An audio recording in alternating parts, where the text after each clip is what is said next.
চার স্ত্রী নিয়ে বসা, চার স্ত্রী বলতেছে রসুল আমাকে বেশি ভালোবাসেন। সব চলে গেছে, চলো আমরা রসুলের থেকেই শুনি, দেখি রসুল কাকে বেশি ভালোবাসেন। আমার নবীজি চার স্ত্রীর বক্তব্য শুনে বলছেন, আমার চার স্ত্রী আমি কাকে সবচেয়ে বেশি ভালোবাসি এই কথা এখন বলবো না, কালকে সকালে বলবো, যাও। বউ চারটাকে পাঠায় দিলেন। রাতের অন্ধকারে যখন হয়ে গেল, আমার নবীজি মোটা 8টা খেজুর নিয়েছেন, 2টা করে প্যাকেট করলেন। 2টা খেজুর প্যাকেট করে 2টা করে নিয়ে প্রথম স্ত্রী আম্মা জান আয়েশার ঘরে গিয়ে বলছেন, আয়েশা রে আমি তোমাকে দারুণ ভালোবাসি, আই লাভ ইউ। কি বউকে বলা জায়েজ আছে না নাই? আজ থেকে আছে না নাই বলেন তো? আছে। অন্যের বউ না কিন্তু, আবার নিজের বউ। এখন তো আকাম কুকাম বেড়ে গেছে, পরকীয়ার পরিমাণ কমছে না বাড়ছে? বউ একজনের, নিয়ে থাকে আরেকজন, ঠিক কিনা? সাবধান, এগুলো সাবধান থাকতে হবে। এই অপরাধের শাস্তি হলো তাকে পাথর মেরে শেষ করে দেওয়া। তাহলে কত বড় গুনাহ এটা। তো আমার নবীজি আম্মা জান আয়েশার ঘরে গিয়ে বললেন, আয়েশা আমি তোমাকে 2টা খেজুর দিয়ে গেলাম, আমি তোমাকে খুব ভালোবাসি, কিন্তু এই ভালোবাসার কথা কিন্তু কাউকে বলা যাবে না। এই যে খেজুর দিয়ে গেছি এটা কাউকে বলবা না। দ্বিতীয় স্ত্রী ঘরে গিয়ে কি কথা বললেন, তৃতীয় চতুর্থ স্ত্রীর ঘরে গিয়া কি কথা বলে চলে আসলেন। সিরাত গ্রন্থে এসেছে, আমার নবীজি চলে আসার পরে পরের দিন সকালবেলা বুক ভরা আশা নিয়ে 4 জন স্ত্রী নবীর সামনে চলে গেছেন। সম্মানিত ভাই সব, আমরা ইতিপূর্বে এখানে কিছু নেতৃবৃন্দ আসছিলেন, তারা কিছু কথা বলেছেন। আমরা ওইদিকে যাব না, আর অনেক কথাই বলেছি। ও তো পালাই গেছে, তাই না? ও তো আর নাই নাকি? আর তো নাই, দেশে কি আছে? আর শুনবে কেমনে? আর আমরা বললেও সে শুনবে কেমনে? সে তো চলেই গেছে। কিন্তু আমাদেরকে যে 16 বছর যে গালিগালাজ গুলো দিল, আমরা রাজাকার। রাজাকার তো দেশ পালালো না। রাজাকাররা দেশ পালাইছে? দেশ থেকে পালাইছে? আমরা রাজাকার। এই গালিগুলো দিল তারা 16 বছর ধরে।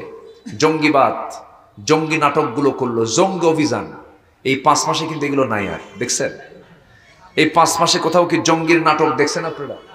কোন অভিযানে বের হয়েছে কোথাও? র‍্যাব চলে গেছে অমুক জায়গায়, আস্তানায় গিয়ে এত সংখ্যক জঙ্গি বই, এরকম অস্ত্র সহ উদ্ধার, যেটা আমরা 16 বছর শুনছি, এটিকে আমরা পাইছি 5 মাসে? 5 মাসে পাবো কেমনে? কারণ এই সমস্ত নাটকের যিনি নাট্যকার, তিনি এখন দিল্লি বসে আছে। আসতে কোন কেন? নাট্যকার কোথায় বসে আছে? দিল্লি গিয়ে বসে আছে।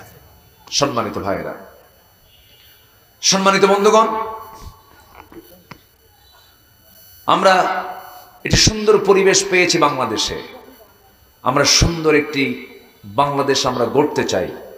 যুবকদের প্রতি আমরা একটু হতাশ ছিলাম, কিন্তু যুবকরা ভাবছিলাম যে হাতে মনে হয় ওরা নেশা টেশা পাইছে, ইয়াবা টিয়াবা খায়, ডিভাইস পেয়েছে, মনে হয় শেষ হয়ে গেছে, যুবকরা ধ্বংস হয়ে গেছে। না, জাতে মাতাল তালে ঠিক। কি করলো দেখছেন? কি ম্যাজিকটা দেখালো ওরা।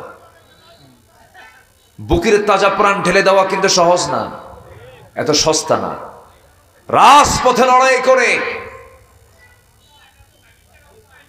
জুলুমতন্ত্রকে কবর রচনা করার জন্য সর্বশেষ 5 অগাস্ট টাইম দিয়েছিল মাত্র 45 মিনিট।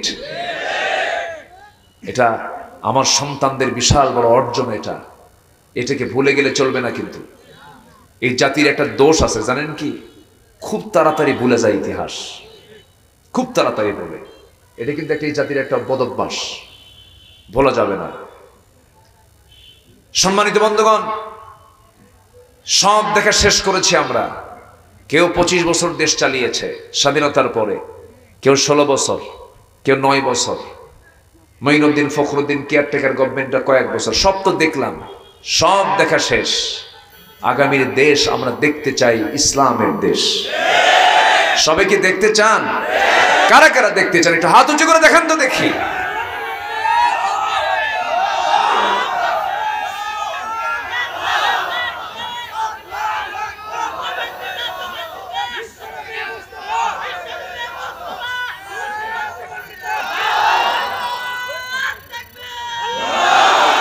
আল্লাহ কবুল করুন, জোরে বলি আমিন। হবে, দেশে ইসলাম আসবে, জোরে বলি ইনশাআল্লাহ। খুব একটা দূরে নাই, খুব একটা দূরে নাই। কেন জানেন আমি কেন বললাম? অনেক রক্ত ঝরেছে আলেমের এই জমিনে। দিন কায়েমের শর্তই হলো সেই জমিনে কিছু রক্ত ঝরাতে হবে, রক্ত যাবে। সে রক্ত যায় নাই? বলেন যায় নাই, বলেন যায় নাই। অনেক রক্ত গেছে। সম্মানিত বন্ধুগণ, আমরা আশাবাদী। তবে ভৌগোলিক দিক থেকে বাংলাদেশ একটা জটিল একটা জায়গায়। কেমন করে? ফিলিস্তিনের চতুর্পার্শ্বে মুসলিম রাষ্ট্র আছে। একটা ফিলিস্তিন গোটা পৃথিবীর এখন সবচাইতে বড় মজলুম একটা রাষ্ট্র। কিছুদিন আগে ফিলিস্তিনের গাজাকে তারা আগুন দিয়ে জ্বালায় দিল। আল্লাহ তাআলা আজকে ক্যালিফোর্নিয়াকে দাবানল দিয়ে জ্বালায় দিচ্ছে। ঠিক আছে না? ওরা জ্বালিয়েছে, ওরা জ্বলতেছে। যারাই জ্বালাবে তারাই জ্বলবে। যারাই জুলুম করবে সেই জুলুমের খেসারত তাদেরকে দিতে হবে। সম্মানিত ভাইয়েরা, ওরা চেয়েছিল 16 বছর আলেমদেরকে উলঙ্গ করতে, পারে নাই। জনগণ গিলে নাই, এগুলো খায় নাই জনগণ। জনগণ এগুলোকে অ্যাকসেপ্ট করেনি। আলেমদেরকে ধর্ষণের মামলা দিয়েছে। আল্লামা সাইদির মতো মানুষটাকে কেমনে মারলো দেখেন। একজন বলেছেন চিকিৎসার অভাবে উনি মারা গেছেন। না, এটা ভুল কথা। অনেকে পরিকল্পিতভাবে নাটক সাজায়া চিকিৎসার নামে জেলখানা থেকে বের করে ইনজেকশন করে পয়জনিং দিয়ে বিষ প্রয়োগে তাকে হত্যা করা হয়েছে। তাফসীর মাহফিলের এমন প্ল্যাটফর্ম থেকে জানাতে চাই, এই অদূরে কি বলে বনানীর হাই স্কুল মাঠে, শাহ সুলতানগঞ্জ নাকি সুলতানগঞ্জ হাই স্কুল মাঠে ইতিহাসের সাক্ষী হয়ে আছেন আলতাফুন্নাসা। সেই খেলার মাঠে, ঈদগাহ মাঠে এই বগুড়াবাসীকে বছর পর বছর তিনি কোরআন শুনিয়েছেন। এই তাফসীর মাহফিলের এই প্ল্যাটফর্ম থেকে সুস্পষ্ট ভাষায় জানিয়ে দিতে চাই, আল্লামা সাইদির খুনের সাথে যারা জড়িত অবিলম্বে তাদেরকে জাতির সামনে, একদম জাতির সামনে স্পষ্ট করে চূড়ান্ত শাস্তি নিশ্চিত করে দেওয়া হোক। এ মতের পক্ষে রাজি আছেন কারা কারা? হাত উঁচু করে দেখান মুসলমান। কেউ তো স্লোগান দেন না।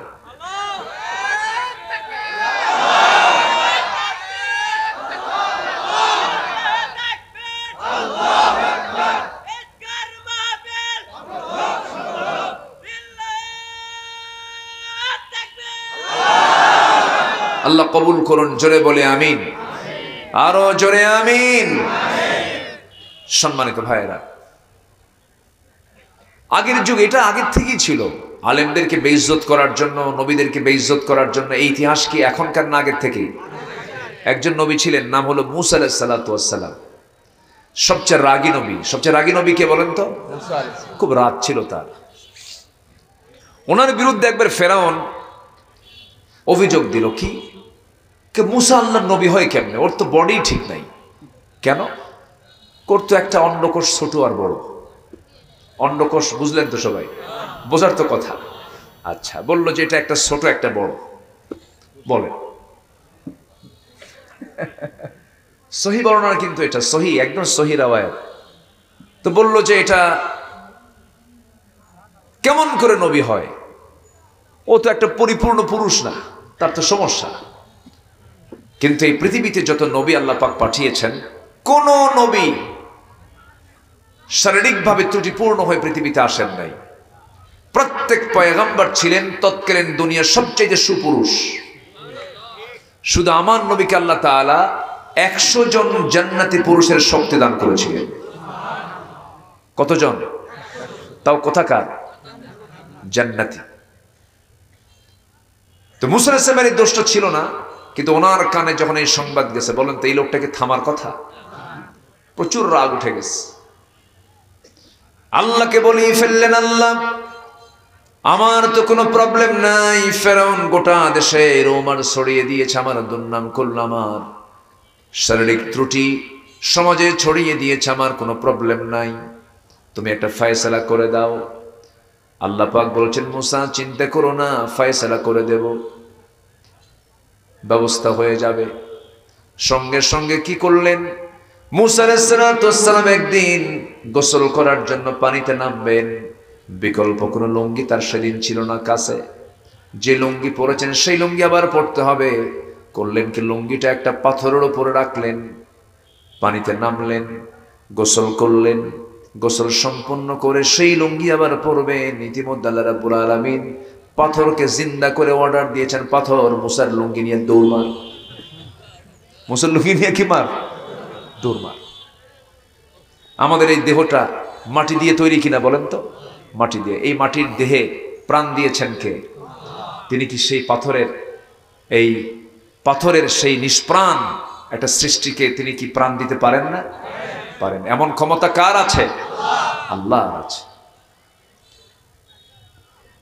যখন পাথরটা যখন আল্লাহর অর্ডার পেয়ে আল্লাহর নবীর সেই রেখে দেওয়া লুঙ্গিটা নিয়ে যখন দৌড় মারা শুরু করেছে, মুসা আলাইহিস সালাতু ওয়াস সালাম গোসল সেরে লুঙ্গি পরবেন, লুঙ্গি নাই, সামনের দিকে তাকায় দেখেন পাথর নিয়ে দৌড় মারে।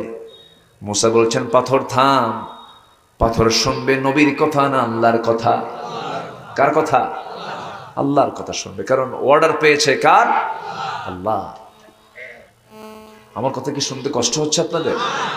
জোরে বলি ইনশাআল্লাহ। আমি আজকে খুব বেশি সময় দিতে পারবো না। কেন জানেন? আমাকে যিনি আজকের এই মাহফিলের যিনি আমাকে দাওয়াত দিয়েছেন, কোথায় ইনচার্জ আছে? কোথায় আছে? তো আশেপাশে মনে হয়। তো উনি বলেছেন, বাবাজি মাগরিব থেকে এশা হলেই চলবে। সেখান থেকে ঠেলে আসছে আবার এশার পরে, এই ঠেলাঠেলি শুরু হয়েছে। তো আমার মূল প্রোগ্রামটা আজকে এই উপজেলাতেই একটু দূরে আছে, সেখানে আমি যাব। সেখানে আবার 10টার মধ্যে ওঠার কথা, ওটাই নেওয়া আছে। আজ থেকে 2 বছর আগে দাওয়াতটা নেওয়া আছে। এটা হলো এই কয়েক মাস আগে আমাকে বলেছিলেন। তো আমি চাচার কথা ফেলতে পারি নাই, কমিটির কথা ফেলতে পারি নাই। আমি এসেছি। আপনারাও এই কোরআন মাহফিলের এই আহ্বানে এত সুন্দর করে রিসিভ করে আপনারা আসছেন, আমি আল্লাহর শুকরিয়া আদায় করছি, বলছি আলহামদুলিল্লাহ। তবে মন খারাপ করা যাবে না।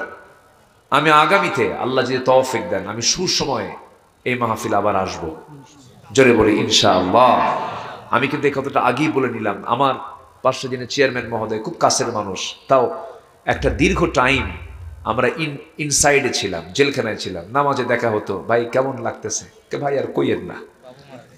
হ্যাঁ, এবং জেলখানায় থাকতে ওনার বাবাও জেলখানা থাকা অবস্থায় ইন্তেকাল করেছেন। অত্যাচার তো অনেক করছে, আর কি বলবো ভাই। আল্লাহ তো একটা ফয়সালা করে দিয়েছেন, ঠিক কিনা বলেন? তবে সাবধান থাকতে হবে, পাহারা দিতে হবে। কোন স্বৈরাচার, কোন আধিপত্যবাদ যেন বাংলার জমিনে তারা কোন আধিপত্য সৃষ্টি না করতে পারে। সম্মানিত বন্ধুগণ, আল্লামা সাঈদীর কথাটা কত কাজে লেগেছে দেখেন। 25 বছর আগে তিনি বলেছিলেন, 25 বছর আগের বক্তব্য কেমন করে এটা মিলে গেল। একদম তিনি যা বলেছেন তাই হয়েছে। এমন একটা সময় আসবে, মামুবাড়ি দিল্লি গিয়ে পড়বা। মামুবাড়ি একদম হেলিকপ্টার যায়, কোথায় গিয়ে পড়ছে বলেন তো? দিল্লি গিয়ে পড়ছে। আবার উনি বলেছিলেন, এমন একটা সময় আসবে পালানোর জন্য একটা ইঁদুরের গর্ত খুঁজে পাবা না। পায় নাই, কলার পাতায় শুয়েছিল। কিসের পাতায় শুয়েছিল? কলার পাতায়। আমি সিলেট মাহফিল ছিলাম আর গত 9 জানুয়ারি সিলেটের এমসি কলেজ মাঠে আমি প্রথম দিন সেখানে ছিলাম। অনেক বড় ইতিহাসের একটি সেরা মাহফিল সেখানে হয়েছে। তো আমি সেখানে বললাম, ভাইয়েরা আপনারা তো কম না, মেহমানের খুব সুন্দর আপ্যায়ন করেছেন। মেহমান এসেছিল সিলেটে, কলার পাতা দিয়েছিলেন। আবার কোর্টের যেদিন যখন হাজিরা, ওই বেয়াদব বিচারপতির কোর্টে হাজিরার সময় তারা ওই 2 বিসি আউট করে দিছে। বোঝেন নাই? হ্যাঁ, বেয়াদব এটা। সে আমার বিরুদ্ধেও গত 2 বছর আগে 116 জন আলেমের তালিকা করেছিল, মামলা দিয়েছিল, অনেক পরিকল্পনা করেছিল। এই মানিক, বিচারপতি মানিক 2 বছর যায় নাই, তালিকা করেছে আলেমের। আজকে আল্লাহ তাদের তালিকার মধ্যে ফেলে দিয়েছেন, ঠিক কিনা? আল্লাহ আছেন না নাই? আসতে বলবেন, আল্লাহ আছেন না নাই? আল্লাহ আছেন। এই জোড়া মাদ্রাসার মাহফিলে কত ঝামেলা করতো। একবার আসছিলাম, আশপাশের মাহফিল আসলে আগে ওয়াজ শোনায় দিত, হুজুর এই ওয়াজগুলো কিন্তু করা যাবে না। ওরা আরেক মুফতি আজম, ঠিক কিনা বলেন? আলেমদের পরামর্শ দিতে হলে তার ভিতরে এলেম থাকার দরকার আছে না নাই বলেন তো? আচ্ছা, এগুলো করতো তারা। সম্মানিত বন্ধুগণ, একটা সংকট কেটে গেছে আমাদের সামনে, আমরা সবাই মিলে সুন্দর বাংলাদেশ গড়ব। জোরে বলি ইনশাআল্লাহ। ভাইরে, যদি একই পুনরাবৃত্তি হয়, আবার সেই চাঁদাবাজি যদি আবার শুরু হয়, সেই সন্ত্রাস যদি আবার শুরু হয়, জনগণ কিন্তু আর অচেতন নাই। আমার দেশের জনগণ কিন্তু সচেতন। যে সরকার ক্ষমতায় ছিল তাদের দাপট কিন্তু কম ছিল না, তাদের জনবল কিন্তু কম ছিল না, কিন্তু জুলুম অত্যাচার জনগণ মেনে নেয়নি, প্রত্যাখ্যান করেছে জনগণ। এটা মাথায় নিয়ে আমরা চলবো, পালস বুঝবো, সামনের দিকে এগোবো সততা নিয়ে। জোরে বলি ইনশাআল্লাহ। মুসা আলাইহিস সালাতু ওয়াস সালাম লুঙ্গির পিছনে দৌড়াচ্ছেন, মনে আছে আপনাদের? দৌড়াচ্ছেন, কিন্তু লুঙ্গি পাথর নিয়ে দৌড়ায়। পাথরের সঙ্গে তিনি পারছেন না, কারণ আল্লাহর একটা পরিকল্পনা। মুসা তোমাকে এমন বড় একটা ব্লেম দিল, অভিযোগ দিল, যা আমি তোমার মধ্যে রাখি নাই। পাথর নিয়ে দৌড়াচ্ছে, কিন্তু এইদিকে মুসা আলাইহিস সালামের ভিতর থেকে সেই সেন্স আউট করে দিয়েছেন তিনি যে উলঙ্গ আছেন, এটা তার মনেই নাই।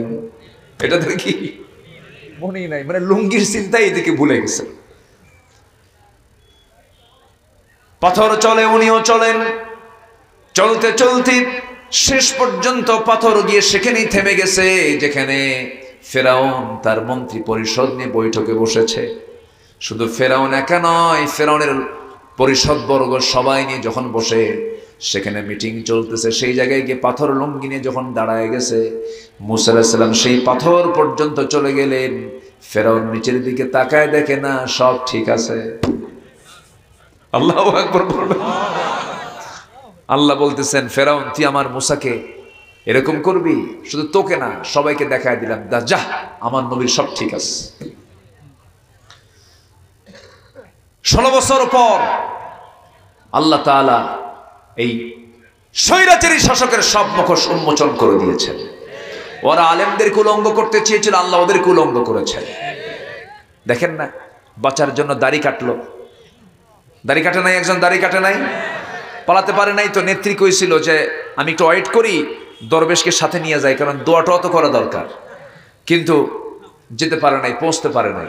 এদিকে কোথায় যাবে, বের হতে পারতেছে না। দেখেন, চিন্তা করুন, দেশের টপ লিস্টেড একজন ধনী বের হতে পারতেছে না, শেষ পর্যন্ত দাড়িটা কাটলো, মাথার চুল কালো বানালো, তারপরে নৌকায় চললো। সেই নৌকায় চড়ে পালায় যাবে, নৌকার ভেড়ে না। কোস্টগার্ড ধরে আইনমন্ত্রীকে বলে, স্যার চিনছি, থানায় চলেন। আইনমন্ত্রীকে, আমি কি একা আসছি? আমি তো জামাতের সাথে আসছি। আমি কিসের সাথে আসছি? জামাতের সাথে আসছে, আমি তো একা আসি নাই। কে আপনার সঙ্গে, কে আসছে? কেউ যে বসে আছে, কেউ লোকটার চুল কালো, গায়ে গেঞ্জির, পরনে লুঙ্গি, লোকটা কে চেনা যায় না। তোকে ভালো করে দেখো, ওটাই দরবেশ। ওটা কে? দরবেশ। আল্লাহ উলঙ্গ করেছেন। আল্লাহ কি করে দিয়েছেন? ওদের মুখোশ উন্মোচন করে দিয়েছেন। অতএব মিথ্যা নিয়ে আমরা লড়বো না, আমরা সত্য নিয়ে লড়বো। সম্মান দিবেন কে? আসতে বলবেন না, কে? আল্লাহ। আমার ভাইরা, আল্লাহর কালামকে আমরা সুন্দর করে তেলাওয়াত করব, লস হবে না। আমার দাদিরা যতদিন পর্যন্ত কোরআন পড়েছেন, চোখ ভালো ছিল, হার্ট ভালো ছিল। দাদিরা বলে, দাদিরা তেলাওয়াত করতেন, তাদের চশমা লাগতো না, তাদের হার্ট প্রবলেম হতো না, তাদের ডায়াবেটিস হতো না। দাদিরা আমলে দাদিরা আমল করেছেন, তারা ভালো ছিলেন, জানেন কিনা? কি ঠিক না? কিন্তু আজকে ভাবির আমলে সব চলে গেছে, সব রোগী হয়ে গেছে, কারণ কোরআন তেলাওয়াত নাই। আগের যুগে গ্রামের মধ্যে ঢুকলে পরে গুনগুন গুনগুন করে কোরআন তেলাওয়াতের আওয়াজ কানে কানে আসতো, সেই তেলাওয়াত এখন আর শোনা যায় না। অনুনাজ্জিলু মিনাল কুরআনি মা হুয়া শিফাউ ওয়া রাহমাহ। কোরআন নাজিল করেছি, এক নাম্বার হলো শেফা করে, আরোগ্য করে। আপনি অসুস্থ, যত প্রকার অসুস্থ হন না কেন, মৃত্যু রোগ ছাড়া সমস্ত রোগের ঔষধ হলো সূরাতুল ফাতিহা। সূরাতুল ফাতিহা পরে আপনি যদি ভালো করে পানিতে দম করে যদি ইখলাসের সাথে যদি পান করতে পারেন, মৃত্যুর রোগ ছাড়া সমস্ত অসুখ আল্লাহ পাক এই সূরার মধ্য দিয়ে আরোগ্য দিতে পারেন। জোরে বলি সুবহানাল্লাহ। আমার দুই চোখ সাক্ষী, কত রোগী দেখলাম, কত রোগী দেখলাম মক্কায়। ক্যান্সারের রোগী চলে গেছে, জমজম খাইছে, ভালো হয়ে গেছে। আলহামদুলিল্লাহ বলেন, আলহামদুলিল্লাহ বলেন। আসল ডাক্তার কে? আসল চিকিৎসক কে? রোগ দেন কে? রোগের চিকিৎসাও কার কাছে আছে? ওয়াইদা মারিদতু ফাহুয়া ইয়াশফিন। আমি যখন অসুস্থ হব, আমাকে সুস্থ তিনিই করবেন। তিনি কে? আল্লাহ পাক। এই জন্য আল্লাহর কালাম তেলাওয়াত করলে পরে নিজের দেহ ভালো থাকবে। প্রত্যেক দিন ঘুম থেকে উঠেই আগে তাহাজ্জুদটা পড়বো আমরা। তাহাজ্জুদটা এমন একটা ইবাদতের নাম, এই হাদিসটার একটা সায়েন্টিফিক ব্যাখ্যা আছে, একটু মনোযোগ দিয়ে কথাটা শুনবেন। খুব অল্প রাত, সবার কানে লাগাবেন, খরগোশের মতো কানটা খাড়া করেন। আমার আল্লাহ তাআলা বলেন, বান্দারে আমি প্রত্যেক রাত্রিতে, সব সময় আমি দুনিয়ার আকাশে কিন্তু আসি না, আমি প্রত্যেক রাত্রিতে একটা বিশেষ সময়ে দুনিয়ার আকাশে চলে আসি এবং এসে বলি, আলা মিন মুস্তাগফিরিন ফাগফির লাহ। কোন ক্ষমা প্রার্থী আছে আমার কাছে ক্ষমা চাবে, আমি তাকে ক্ষমা করে দেব। জোরে বলি সুবহানাল্লাহ। এই হাদিসটা আমাকে খুবই কাঁদায়, জানেন। আমরা কত সময় নষ্ট করি, আর আল্লাহ নিজে অফার করে বলছেন, আমি নিজে দুনিয়ার আকাশে চলে আসি। আল্লাহু আকবার বলে। ওটা কি? ওটা হোন্ডা? ও থামায় দেন, ভাবলাম যে এটা কি হেলিকপ্টার আসলো কিনা। জি, আমার দিকে তাকান। এই হাদিসটা আমাকে কাঁদায়, চরম আশাব্যঞ্জক হাদিস এটা। আল্লাহ বলেন, আমি আকাশ থেকে, 7 আকাশের আরশ আজিম থেকে আমি দুনিয়ার আকাশে চলে আসি তোকে মাফ করার জন্য। সুবহানাল্লাহ বলবেন না? এটা কি ছোটখাটো অফার বলেন তো? আমরা বসে আছি আস্তানতলায়, সাবরুল এই মাদ্রাসার মাঠে বসে আছি আমরা। এখান থেকে আকাশ কি 2-3 মাইল দূরে? হ্যাঁ, আমরা যে মাস্তানি করি, আমরা যে অহংকারটা দেখাই, আমরা কি? আমরা কিছুই না তো, আমরা তো উল্লেখযোগ্য কিছুই না। আমরা সবেগে নির্গত 1 ফোঁটা পানি থেকে আমাদের জন্ম, 1 ফোঁটা পানি। কিসের অহংকার আমাদের? এখানে বসে আছি, ঠিক আমার মাথার উপরে দিনের বেলা সূর্য, রাতের বেলা চাঁদ। চাঁদের দেশে মানুষ গেছে, সূর্যের দেশে মানুষ যায় নাই, যেতে পারে নাই, যেতে পারবেও না, কারণ ওটার প্রচন্ড তাপ আছে, মানুষের পক্ষে সম্ভব না। তো এই সূর্যটা পৃথিবী থেকে 13 লক্ষ গুণ বড়। কত লক্ষ গুণ বলেন তো? 13 লক্ষ গুণ বড়। সেই সূর্য থেকে আবার কিছু তারকা আছে আকাশে, মিটি মিটি মিটি মিটি করে জ্বলে। এই তারকাগুলো সূর্যের চাইতে আবার কিছু তারকা আছে বেটেল জুইস, 33 কোটি গুণ বড় এক তারকা। কত কোটি বলেন তো? একটা তারকা সূর্যের চাইতে 33 কোটি গুণ বড়। এবং কোটি কোটি গ্যালাক্সি আছে মহাশূন্যে, কোটি কোটি গ্যালাক্সি। এক একটা গ্যালাক্সিতে 500 বিলিয়ন করে তারকা আছে। 500 বিলিয়ন তারকা আছে প্রত্যেকটা গ্যালাক্সিতে। এরকম করে এই মহাশূন্যের মাঝে এই তারকাগুলো নিজ নিজ কক্ষপথে পরিভ্রমণ করছে। ওকুল্লুন ফি ফালাকি ইয়াসবাহুন। এই কোটি কোটি গুণ বড় সূর্যের চাইতে তারকাগুলো। মানুষ চাঁদের দেশে গেছে। যদি আপনি এরকম নিয়ত করেন, চাঁদ তো দেখলাম, তারকার দেশে যাব, এই পৃথিবীর সবচেয়ে নিকটবর্তী তারকার দেশ হলো, সবচেয়ে নিকটবর্তী তারকার নাম হলো প্রক্সিমা সেন্ট্রাই। প্রক্সিমা সেন্ট্রাই যদি কেউ যেতে চায়, দুনিয়ার কোনো যানবাহন চলবে না, দুনিয়ার কোনো বিমান চলবে না, দুনিয়ার কোনো কপ্টার চলবে না। যদি সে চেষ্টা করতেই নেয়, নভোযান দিয়ে চেষ্টা করতে পারে। একটা নভোযান পৃথিবীতে লেটেস্ট এসেছে, আবিষ্কার করেছে মানুষ। সেই লেটেস্ট নভোযানের নাম হলো অ্যাপোলো 11। অ্যাপোলো 11-এর ঘন্টার গতি হলো 39,000 কিলোমিটার প্রতি ঘন্টায়। ওই নভোযান 39,000 কিলোমিটার গতিবেগে চলে। ওই গতিবেগে যদি কোনো বান্দা ওই চাঁদের, ওই তারকার দেশে যদি যেতে চাই, চাঁদের দেশের মতো করে রওনা দিয়ে দেয়, ওই 39,000 কিলোমিটার বেগে ঘন্টায় রওনা দিয়ে ওই তারকার দেশে যেতে তার সময় লেগে যাবে 1,15,000 বছর মাত্র। যাবেন কারা কারা? হাত তোলেন। সম্ভব? বলেন সম্ভব? আমি কি আকাশে গেছি এ পর্যন্ত? আমি কিন্তু আকাশেও যাই নাই। নিকটবর্তী তারকায় গেছি, আরো মহাশূন্য আছে। আকাশ দেখতে নীল মনে হয়, কিন্তু আকাশ কিন্তু নীল নয়। ওয়াস-সামা ইযাতির রাজা, আকাশ নীল নয়, আমাদের দেখতে নীল মনে হয়। আকাশের প্রকৃত কালার কে জানেন? আসতে বলবেন না, কে জানেন? আমরা নীল আকাশ আমরা বলি। সম্মানিত ভাইয়েরা, সে আল্লাহ তাআলা আরশে আজিমে আছেন।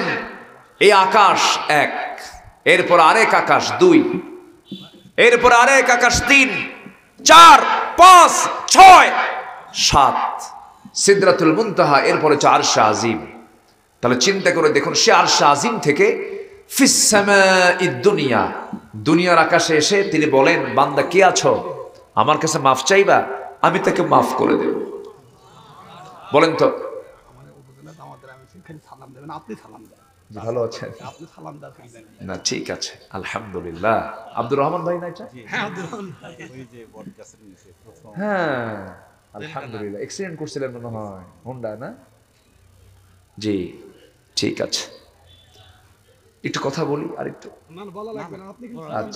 ও আচ্ছা, জি, আব্দুর রহমান ভাই আসছেন, আলহামদুলিল্লাহ বলেন। জি জি, সবাই চেনে, অত কিছু বলতে হবে না, সমস্যা নাই। আকাশে চাঁদ উঠলে চাঁদের চেহারা সবাই দেখে, তাই না? এগুলো তো চাঁদ আকাশের, এক একটা আকাশের চাঁদ তারা। আল্লাহ কবুল করুন, জোরে বলি আমিন। জি, সম্মানিত ভাইরা, তাহলে আল্লাহ আমাকে মাফ করার জন্য বেশি রাস্তা আসেন, আমি বেশি যাই? বলেন বলেন, কে আসেন বেশি? কয় আকাশ পেরিয়ে আসলেন? 7 আকাশ, 6 আকাশ পেরিয়ে প্রথম আকাশে আসেন। একটা হাদিসও আসছে, যখন কোনো বান্দা আমার দিকে 1 হাত আগায়, আমি তার দিকে 10 হাত আগাই। বান্দা যখন আমার দিকে হেঁটে হেঁটে আসে, আমি তার দিকে দৌড়া দৌড়ে যাই। তাহলে আমাকে মাফ করার জন্য, আমার জন্য বেশি অস্থির তিনি কে? বেশি অস্থির তিনি কে? কিন্তু বান্দা অস্থির না, বান্দা খালি বিড়ি খায়। বান্দা খালি কি খায়? বিড়ি খায়। আই রে, বিড়ি পাইলে শেষ। এত বিড়ি জাতি খায়। রংপুরের হারাগাছ একটা এলাকা আছে, ওখানে বিড়ির ফ্যাক্টরি।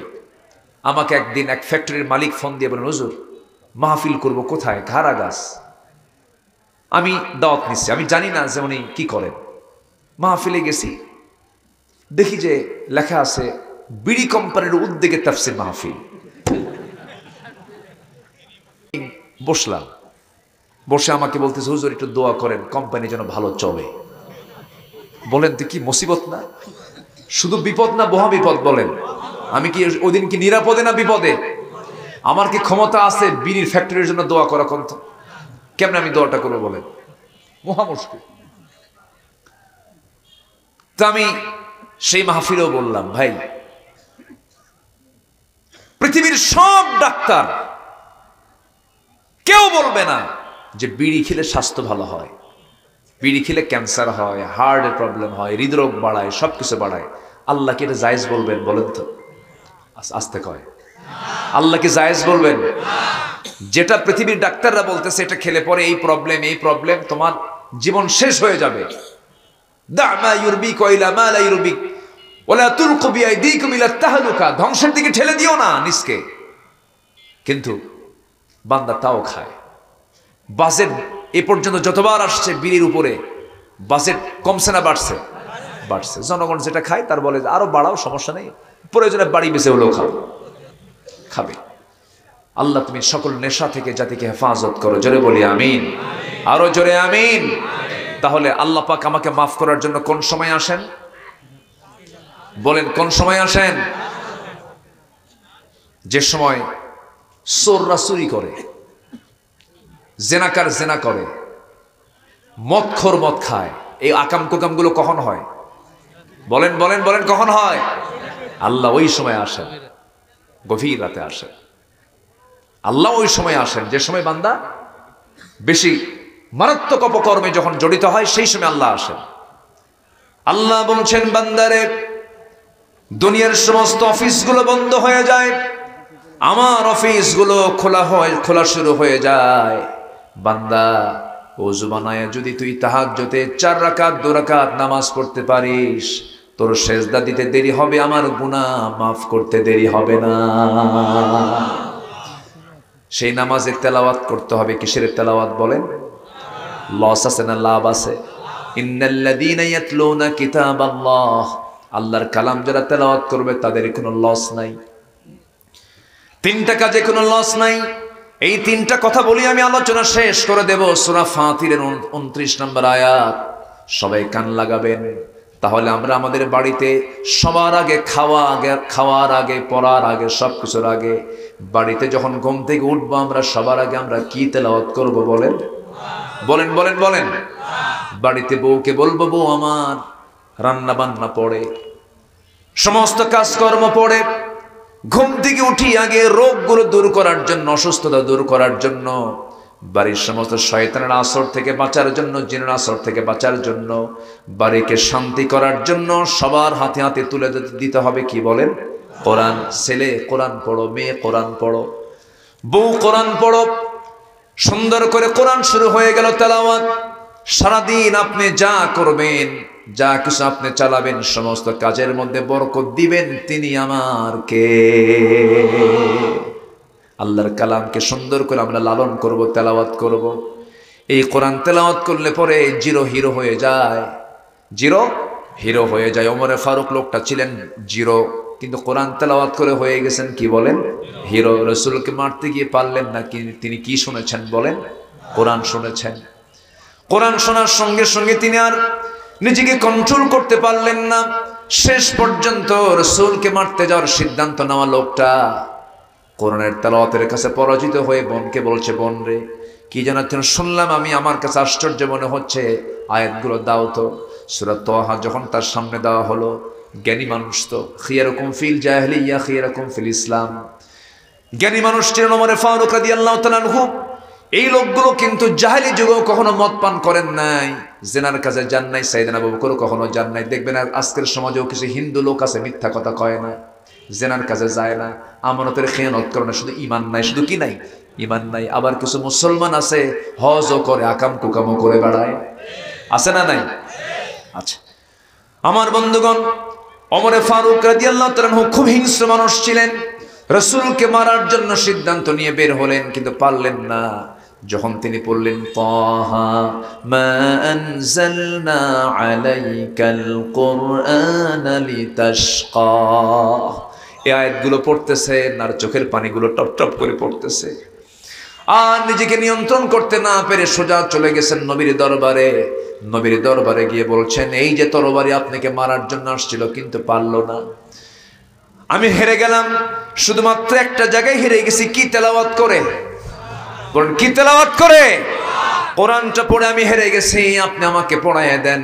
আশহাদু আল্লা ইলাহা ইল্লাল্লাহু ওয়াহদাহু লা শারীকা লাহু ওয়া আশহাদু আন্না মুহাম্মাদান আবদুহু ওয়া রাসূলুহু। হেদায়েতের মালিক কে বলেন?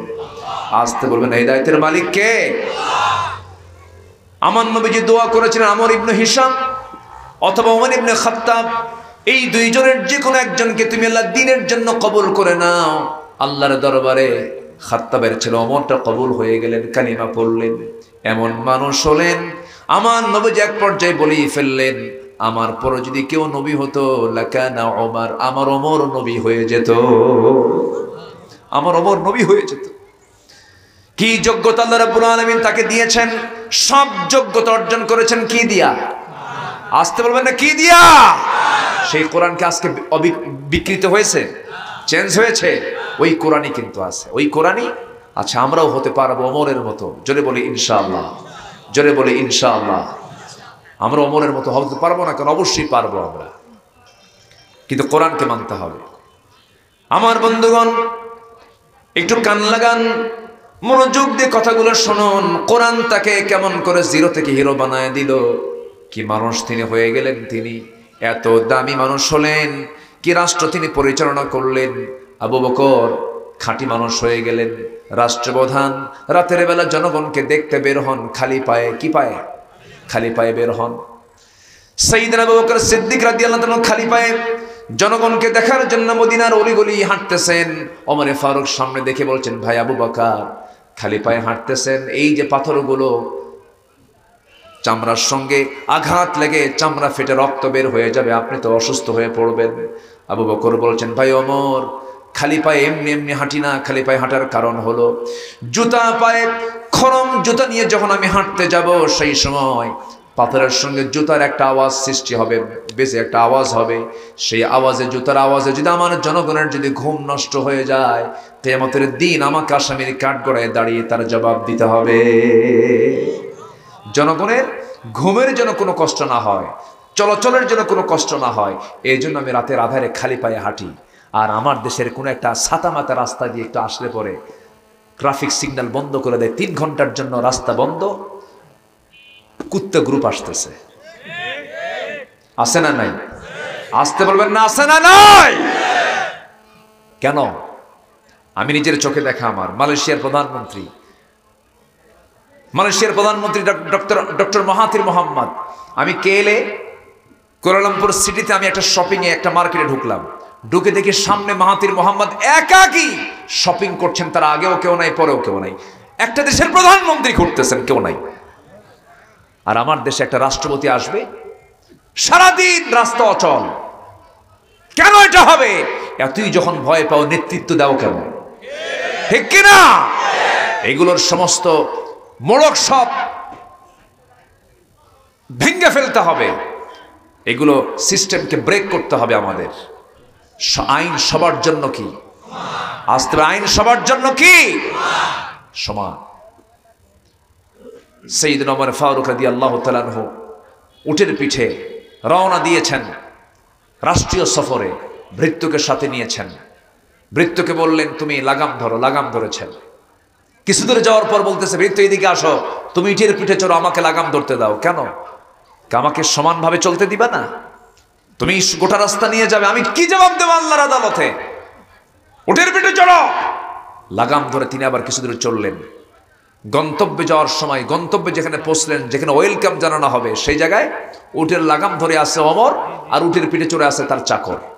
সবাই গিয়ে চাকরকে ওয়েলকাম জানাচ্ছে। উনি বলতেছে, আমি তো না, ওমর ওই যে লাগাম ধরে আছে। সুবহানাল্লাহ বলবেন না? এগুলো থেকে, ইতিহাস থেকে শিক্ষা নিতে হবে।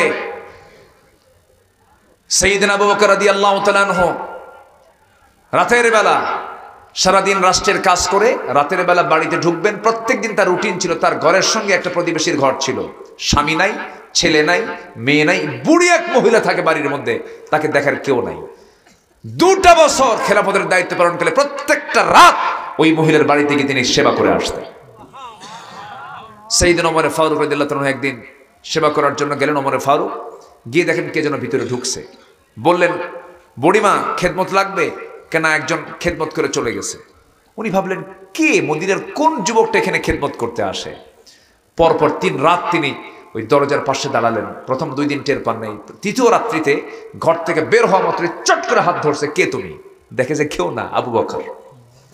জোরে কোন সুবহানাল্লাহ। সাইয়েদনা ওমর ফারুক বললেন, ভাই আবু বকর, সারাটা দিন রাষ্ট্র চালান, আবার রাতের বেলা জেগে জেগে একটা মহিলার ঘরে ঘন্টার পরে ঘন্টা সেবা করেন। আপনি ঘুমাবেন কখন? দায়িত্ব পালন করবেন কখন? এতটুকু কাজ তো আমাদেরকে বললেও হয়ে যায়। সাইয়েদনা আবু বকর বলছেন, ওমর, আমার আমল নিয়ে আমাকে যেতে হবে, আমার জবাব আমাকে দিতে হবে। 2টা বছর তিনি খেদমত করেছেন। ইন্তেকাল হলো তার। প্রথম খলিফার ইন্তেকালের পরে সাইয়েদনা ওমর ফারুক রাদিয়াল্লাহু আনহু খেলাফতের দায়িত্ব পালন করলেন। বুড়ির কাছে খবর যায় নাই যে সাইয়েদনা আবু বকর ইন্তেকাল করেছেন। পরের দিন ঠিক ওই বুড়ির ঘরে চলে গেছেন সেবা করার জন্য। ওমর ফারুক রাদিয়াল্লাহু তাআলা আনহু সেবা করলেন। সেবা করে সব খাবারগুলো ধুয়ে টুয়ে পরিষ্কার করে সাফ করে বের হয়ে চলে আসছেন। মহিলা টের পান নাই কে সেবা করে চলে আসছে। খেতে বসেছেন মহিলা, একটা খেজুর হাতের মধ্যে নিয়ে যখন মুখে তুলতে নিয়েছেন, কামড় মেরেছেন। খেজুরের বিচি তার দাঁতের সঙ্গে লেগে গেছে। চট করে তিনি কান্নায় ভেঙ্গে পড়ে বলতেছেন, বুঝতে পেরেছি আমার আবু বকর দুনিয়াতে আর নাই। কারণ আমার আবু বকর যখন আমার খেদমত করতে আসতো, খেজুরটা আমাকে যখন ধুয়ে দিত, বিচিটা খুলে বিচিটা খেজুর থেকে বের করে আমাকে সামনে দিত, আমার খেতে যেন কষ্ট না হয়। জোরে বলে সুবহানাল্লাহ। চিন্তা করুন কি তাদের মানসিকতা ছিল। এত ভালো হয়েছেন তারা কি কারণে? কি পড়েছেন? আসতে বলবেন না, কি পড়েছেন তারা বলেন? কোরআনটা তারা পড়েছেন, কোরআন পড়েই তারা আল্লাহওয়ালা হয়ে গেছেন। আমার বন্ধুগণ, ওমর ফারুক রাদিয়াল্লাহু তাআলা আনহু তিনি একদিন রাষ্ট্রের মধু পেয়েছেন। রাষ্ট্রের কি পেয়েছেন? মধু পেয়েছেন। সেই মধুটা বাড়িতে নিয়ে এসে, এই মধুটা এক বোতল মধু তিনি একা নিতে পারবেন না, ভাগাভাগি করতে হবে, 5টা ভাগ হবে। প্রতিবেশীর জন্য 4টা, ওনার জন্য একটা, মোট 5 ভাগ। এই মধু বোতলটা বউয়ের কাছে দিয়ে বলছেন, বউ আমার, এই যে মধুটা তোমাকে দিলাম, এই মধুটা সমান 5 ভাগে ভাগ করো। কিছুক্ষণ পরই আবার তিনি নিজে নিজেই বলছেন, বউ আমার, মন খারাপ করো না, তোমাকে মধুভাগের দায়িত্ব আমি দেব না, কারণ এই মধুভাগের দায়িত্ব তোমাকে দিলে একটা সমস্যা হবে। বলুন তো, এই আচরণ যদি কোনো স্বামী তার বউয়ের সঙ্গে করে, লাগবে? আসতে কয়, কেউ কিছু কয় না। মনে হয় সবার বউ রাবেয়া বস্ত্রী হয়ে বসে আছে। লাগবে কিনা বলেন? তুমি আমার সন্দেহ করো, অনেক কিছুই বলে ফেলবে। তার স্ত্রী তো ওরকম স্ত্রী না, তিনি বললেন ঠিক আছে, কিন্তু একটু মন তো খারাপ করা স্বাভাবিক। মন একটু খারাপ করলেন, মধুর বোতল নিয়ে চলে গেলেন প্রতিবেশীর ঘরে। গিয়ে বলেন, প্রতিবেশীরে, 40টা রাষ্ট্রের কিন্তু রাষ্ট্রপ্রধান তিনি। রোম পারস্য তখন থরথর করে কাঁপে তার নাম শুনলে পরে। এই তো কয়েকদিন আগের কথাই বলবো আমি। ওমর ফারুক রাদিয়াল্লাহু তাআলা আনহু প্রতিবেশীকে বলছেন, মধুটা ভাগ করো, সমান 5 ভাগে ভাগ করে 1 ভাগ আমাকে দিয়ে দাও। ওনার অংশটুকু নিয়ে এবার স্ত্রীর সামনে দাঁড়িয়ে বলছেন, স্ত্রী, মন খারাপ করবা না, আমি তোমাকে ট্রাস্ট করি, আমি তোমাকে বিশ্বাস করি, আমি রাষ্ট্র চালাই, তুমি আমার পরিবার চালাও, সন্তানদের খাবার যোগান দাও, অনেক মেহনত করো তুমি, তোমার অবদান অনেক, আমি তোমার কাছে কৃতজ্ঞ। কিন্তু বউ আমার মনক্ষুণ্ণ হবে না, এই মধুর বোতলটা আমি তোমাকে দিয়েছিলাম ভাগ করার জন্য, কিন্তু আমি কেন আবার ফেরত নিলাম? এর কারণটা হলো, মধু হলো তরল জিনিস। এই তরল মধুটাকে যখন ভাগ করতে যাব আমরা, সমান ভাগে ভাগ করলাম, কিন্তু মধু ভাগ করতে নিয়ে কিছু মধু হাতে লেগে যাবে। এই হাতে লেগে থাকা মধুটা 2 ফোঁটা হোক, 3 ফোঁটা হোক, 1 ফোঁটা হোক, এতটুকু মধু আমাদের ভাগে বেশি চলে আসুক, এটা চাই নাই মনে করে মধুভাগের দায়িত্ব আমি অন্যের কাঁধে দিয়ে দিয়েছি। সুবহানাল্লাহ বলবেন না? আমার বন্ধুগণ, ওমর ফারুক রাদিয়াল্লাহু তাআলা একদিন ঘোড়া কিনতে গেছেন। কি কিনতে গেছেন? এখন মানুষ কিনতে যায় ঘোড়া, এখন মানুষ কিনতে যায় গাড়ি। আগের যুগে কি কিনতে যেত বলেন? ঘোড়া।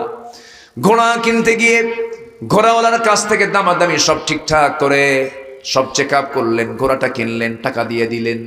ঘোড়ার পিঠে চড়ে বাড়ির দিকে ফেরত আসতেছেন। ফেরত আসতে নিয়ে কয়েক মাইল চলতে না চলতেই ঘোড়ার 4টা পা অকেজ হয়ে বসে গেছে মাটিতে। ওমর ফারুক মেজাজি মানুষ, রাগওয়ালা মানুষ, কিন্তু মনটা খুব ভালো। তিনি এসে ফেরত এসে বলছেন, ঘোড়াওয়ালা, তুমি আমাকে এমন একটা ঘোড়া দিলাম, বাড়ি পর্যন্ত যেতেই পারলাম না, টাকাটাও নিয়ে নিলা, এই ঘোড়া নেব না, তুমি ঘোড়াটা ফেরত নিয়ে টাকাটা দিয়ে দাও। ঘোড়াওয়ালা বলছে, আমিরুল মুমিনিন, আপনি আমার থেকে টাকা ফেরত চাচ্ছেন, কিন্তু ক্রয় বিক্রয় তো হয়ে গেছে, আমি আপনাকে সুস্থ ঘোড়াই তো দিয়েছি, আমি টাকা ফেরত নেব না।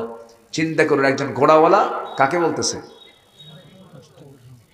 40 রাষ্ট্রের রাষ্ট্রপ্রধানকে বলতেছে, আমি ঘোড়া ফেরত নেব না। কি স্বাধীনতা আছে? আজ থেকে স্বাধীনতা আছে না নাই? বিচার বিভাগের স্বাধীনতা আছে না নাই? কথা বলার স্বাধীনতা আছে না নাই? উনি বললেন, আমি ফেরত নেব না। ওমর ফারুক বললেন, না, তুমি আমাকে টাকা দিয়ে দাও। এবার ঘোড়া বিক্রেতা বলতেছে, আমিরুল মুমিনিন, আমারও কথা মূল্যায়ন হবে না, আপনার কথাও মূল্যায়ন হবে না, আপনার কথা আপনি মানবেন না, আমার কথা আপনি মানবেন না, আদালত এটা রায় দেবে। চলুন আমরা আদালতে যাই। মামলা দিচ্ছে খলিফার বিরুদ্ধে। কে দিচ্ছে বলেন? কে দিচ্ছে? ঘোড়াওয়ালা। ওমর ফারুক মুস্কি হাসি মেরে বললেন, তুই মামলাই দিবা? চল। সুবহানাল্লাহ বলবেন না? আল্লাহু আকবার। চলে গেলেন ঘোড়াওয়ালার সাথে, আদালতে চলে গেছে। আদালতের যিনি কাজী, বিচারপতি, তিনি চেয়ারে বসা। ওমর ফারুককে দেখা মতো লাভ মেরে দাঁড়ায় গেছে, আপনি এই জায়গায় কেন? কে শোনো, আমারে দেখে বিচার করো না, ওই যে ঘোড়াওয়ালা মামলা দিছে, শুনানি চলো, রায় দিয়ে দাও, যেটা সুষ্ঠু রায় হবে সে রায় আমি ওমর মাথা পেতে নেব। আল্লাহু আকবার বলবেন না? বিচারপতি সাইয়েদনা ওমর ফারুকের কথাও শুনলেন, ঘোড়াওয়ালার কথাও শুনে এবার বিচারপতি বলছেন, আমিরুল মুমিনিন আপনি মনক্ষুণ্ণ হবেন না, আজকের রায় সম্পূর্ণ ঘোড়াওয়ালার পক্ষে যাবে, কারণ আপনি আমার সামনে এখন আছেন, আমি আপনার সামনে আছি। বলুন তো আপনি নিরাপদে বাড়ি পর্যন্ত ফিরবেন তার কোনো গ্যারান্টি আছে নাকি? না। সুস্থ অসুস্থ এটা আল্লাহর পক্ষ থেকে হয়। ঘোড়াটা আপনি সুস্থ কিনেছিলেন, ঘোড়া আপনার মালিকানায় আসার পরে অসুস্থ হয়ে গেছে, এটার দায় আপনাকে নিতে হবে, অসুস্থ করে আপনাকে বহন করতে হবে, আপনি চলে যান। ওমরে ফারুক কিচ্ছু বললেন না, মুস্কি একখানা হাসি মেরে চলে গেছেন বাড়িতে। পরের দিন আদালতের সামনে, পরের দিন সমস্ত মন্ত্রী পরিষদদের সামনে মজলিসে শুরার বৈঠকে, সেই বৈঠকে তিনি বললেন, শোনো কালকে একজন বিচারপতিকে পাইছি আমি, সে আমার বিরুদ্ধে রায় দিয়েছে। সবাই বলল মানে? হ্যাঁ, খুব সাহস, আমার বিরুদ্ধে রায় দিয়েছে। কত বড় সাহস! এই জন্য সাহস থাকার কারণে ওকে নর্মাল জাস্টিস না বানায় চিফ জাস্টিস বানায় দিলাম। যা, জোরে কোন সুবহানাল্লাহ, আরো জোরে কোন সুবহানাল্লাহ। তাহলে খলিফার বিরুদ্ধে রায় দিলে পরে তাদের পদোন্নতি হয়, রাষ্ট্রপতির বিরুদ্ধে বিচারপতি রায় দিলে তাদের পদোন্নতি হয়। আর আমার দেশের রাষ্ট্রপতি আমাদের দেশের বিচারপতিরা পাগলা বানায় বাইরে হিজরত করায়। কি জানেন না আপনারা? জানেন না? জানেন না এসকে সিনহাকে কি করেছিল? একজন অন্য ধর্মের মানুষ, অন্য ধর্মাবলম্বী একজন মানুষ, বেচারাটা শেষের দিকে এসে বুঝতে পেরেছিল যে আমি সম্পূর্ণ প্রতারিত হচ্ছি, আমাকে প্রতারণার ফাঁদে ফেলতেছে। শেষ পর্যন্ত শেষ শক্ত অবস্থানে, ন্যায়ের অবস্থানে গিয়েছিল। শেষ পর্যন্ত তাকে পাগলা বানায়া এসকে সিনহাকে দেশ থেকে বিতাড়িত করেছিল। এরা কি করে না? এরা সবই করেছে। এরা যাকে পেয়েছে তাকেই ধরেছে। মামলা, থানার মামলার আসামির কোটা পূরণ করার জন্য ফকির শুদ্ধ ধরে নিয়ে মামলার কোটা পূরণ করছে। কি ভাই? হ্যাঁ, এগুলো করেছে ওরা। সাইয়েদনা ওমর কি ছিলেন! আল্লাহু আকবার বলেন, আল্লাহু আকবার। তার ছেলে, ওমর ফারুকের ছেলে, তিনি একটা ঘোড়া কিনে আনছেন ছোট বাড়ি থেকে, বাজার থেকে। বড় করবেন, মোটা তাজা করে বিক্রি করবেন, লাভবান হবেন।